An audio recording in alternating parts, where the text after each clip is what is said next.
My name's Angelo, and welcome to We Want Picks. This is the only channel dedicated to UFC fight picks and DraftKings lineups run by MMA insiders and professional fighters. Every week, I join Dan Kramer and Nick Newell, two longtime professional fighters that have fought at the highest levels on the planet, as well as Jacob Lyons, a skinny kid from Indiana. So join us every single week for our full fight card breakdowns, our individual fight card breakdowns, our betting guide, and our DraftKings lineups. Next up at UFC on ABC2, we have Mike Perry versus Daniel Rodriguez. And this is another one that I'm very, very excited for. And it's such a tricky one to pick because Mike Perry is one of the craziest, most bizarre human beings you will ever meet or experience or watch fight. This is super tricky, especially with Mike Perry in the underdog role against somebody who's not necessarily, he's more technical than Mike for sure, but he's not like this technical killer that'll just piece Mike apart, at least not in my opinion. But what are your thoughts, Nick? How do you see this one going? I'm not touching this fight. I'm going to start off with that.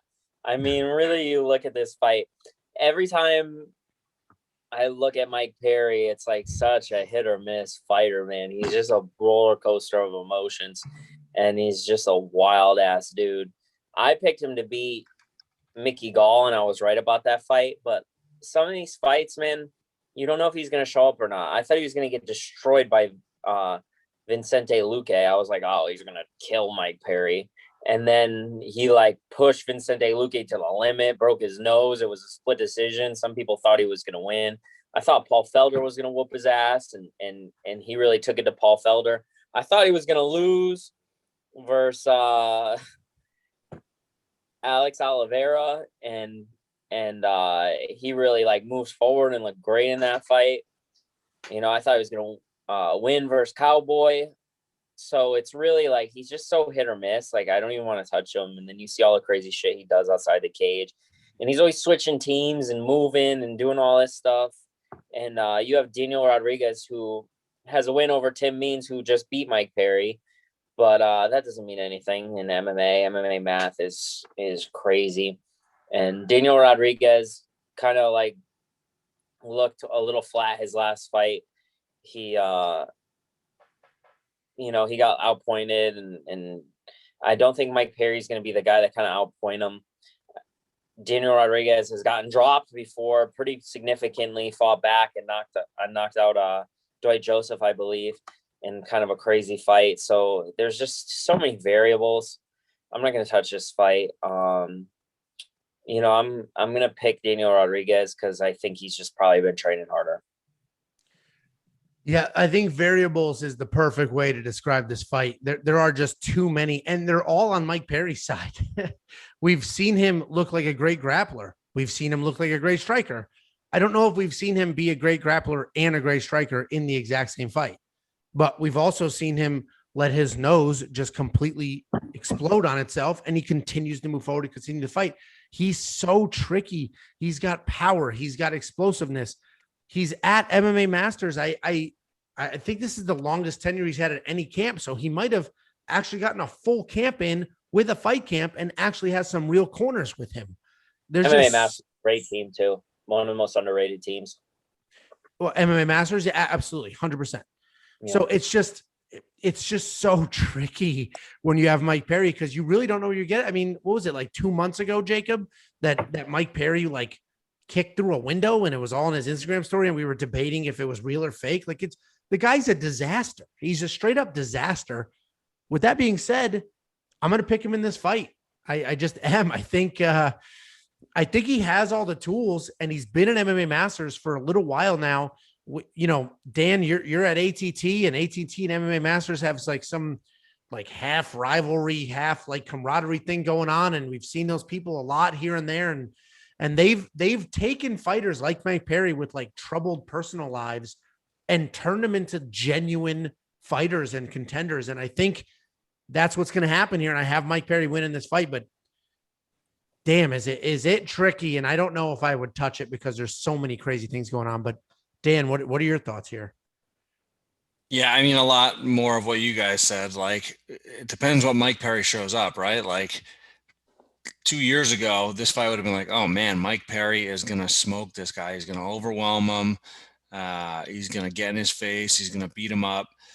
But, lately you never know what you're going to get. I agree with you though, Angelo. I think the big change here is that he's at MMA Masters now. Hopefully he's consistently training at a consistent camp. I think Colby Covington's there now.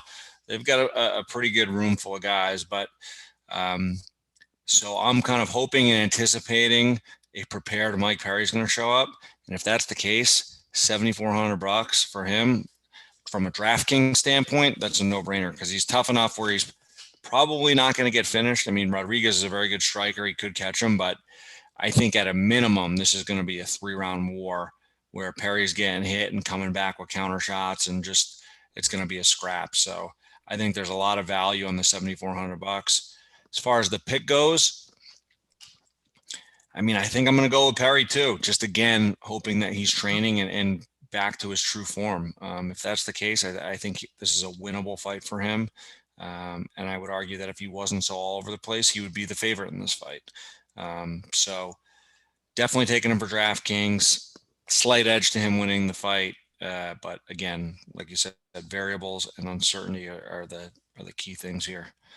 Yeah, it's definitely interesting. I know we keep talking about Mike Perry more than Daniel Rodriguez, but Daniel Rodriguez, he is a very technical striker, and Mike Perry has had some problems with technical strikers in the past.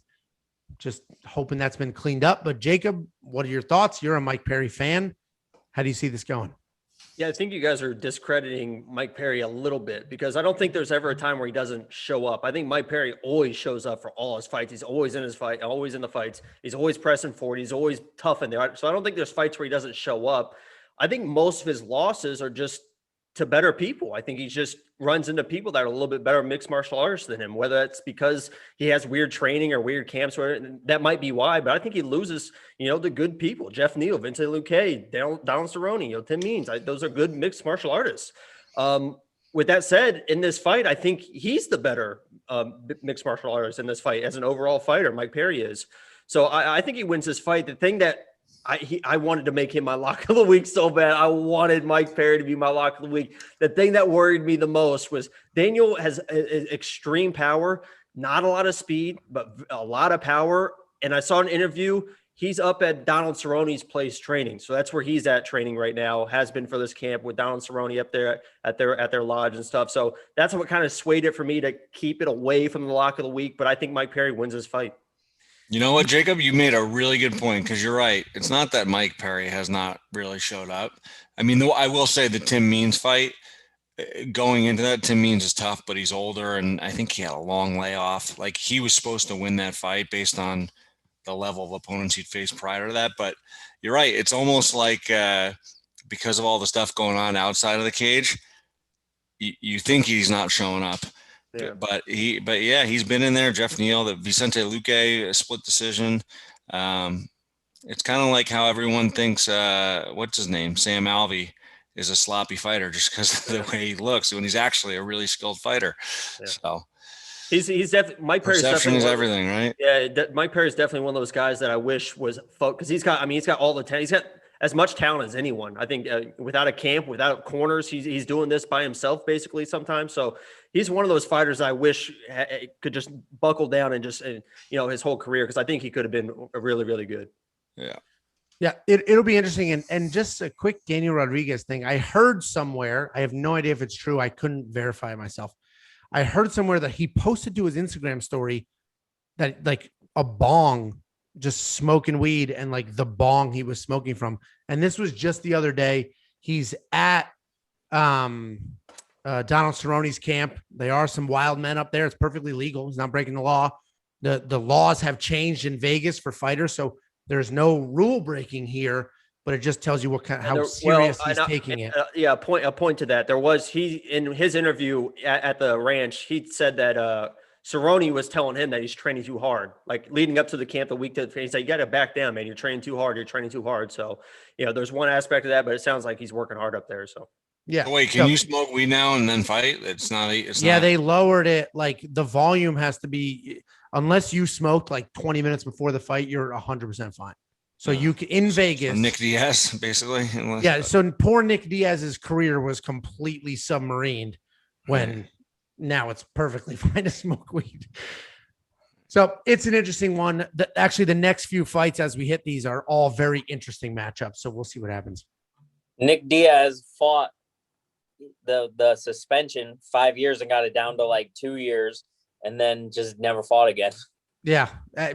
Nick Diaz's career basically was absolutely thrown in the dumpster for weed, which is he was especially like now that it's legal. High out of his mind when he beat Gomi. I was gonna say when he, go Plata, right? You must have smoked right before you came out. I've never smoked weed in my life. I will say that, but that's a different conversation. Next fight. Before you go, check out the description below. In there, we have links to our Facebook, our Twitter, our Instagram, and more importantly, to our DraftKings League. Check out the league, join the league, participate in the contests, and as we get going and as you start winning, we're going to start handing out gift cards and participating and doing things like that. So check those out. Every week, there are drops on every fight card. So make sure you check out this channel and our social media on Saturday before the fights start so that you have our most updated lineups and picks.